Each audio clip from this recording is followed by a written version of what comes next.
What Kyle really wants from Claire and Victor on February 18. Young and the Restless.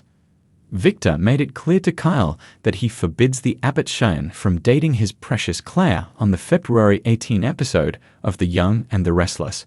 Victor hates the Abbotts. Victor hates Jack Abbott most of all. Kyle is Jack Abbott's son. Ergo, Victor hates Kyle. Ergo, Kyle can't date Claire. Ergo, Victor has spoken, and thus it is decided. In response, Kyle made a heartfelt speech about how much he cares for Claire and why he is willing to do anything Victor asks to get his permission to court her.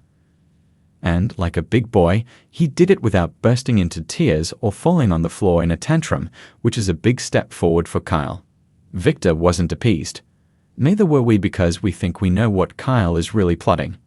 Was it only a few months ago when Victor, Eric Braden, loved Kyle, Michael Miller? Victor loved Kyle so much that he handed Kyle and Audra, Zuleika Silva, a whole company to run, as long as Kyle would use it to destroy his own father. Victor, of course, was using Kyle. Victor is always using Kyle, and Kyle falls for it. Every single time. Diane, Susan Walters, and Jack, Peter Bergman, were so tired of their son being an idiot that they staged a whole breakup to fool Victor into giving Diane the company he promised Kyle and firing Kyle in the most humiliating manner possible. Now Victor is mad at Diane and Jack. How dare they outsmart him? Nobody does that. Nobody. You got that?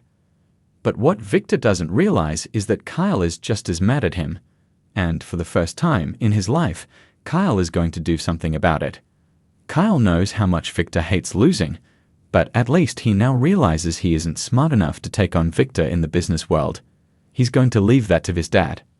But Kyle knows he can still hit Victor one place where it hurts, by turning Claire, Haley Erin, against him. Victor just got Claire back. He hasn't had a lifetime to brainwash and gaslight her into thinking her grandpa is always right, which means Kyle has a chance to drive a wedge between them. A permanent one. And he's going to do it. No one outsmarts Kyle Abbott anymore.